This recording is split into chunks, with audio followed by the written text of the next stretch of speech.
Todo-todo ang pasasalamat ng mga host ng It's Showtime sa patuloy na pagsuporta at pagtiwala sa kanila ng mga bossing ng GMA7.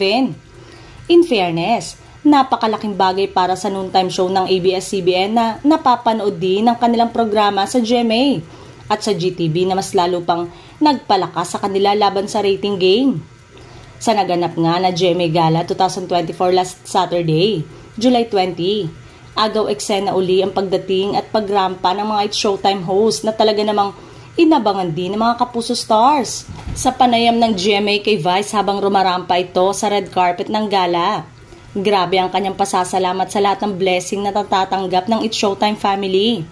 Everyday, punong-puno kami ng pasasalamat.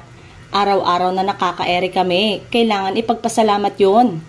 Matapos sa mga naranasan naming panahon na walang kasiguraduhan kung makaka-ere pa. Saan i-ere? Sinong i-erehan? May manonood pa ba? Bahagi ng pahayag ng phenomenal box office star. Dagdag pa niya, araw-araw nakakakuha kami ng sagot sa mga tanong na yun. Kaya everyday, we are so grateful. We thank God.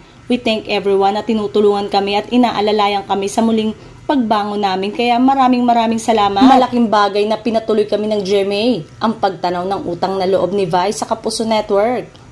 Samantalang, abot langit din ang pasasalamat ni Navong at Jong sa mga bossing ng GMA na napakalaking oportunidad na ibinigay sa kanilang programa.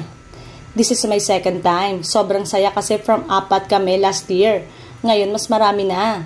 Hopefully next year mas kumpleto na kami. Ang pahayag ni Vong sa panayam ng GMA Network. Dagdag pa niya, talaga raw looking forward silang lahat na umattend ng GMA Gala dahil makakasama nila muli ang kaibigan nilang Kapuso artist.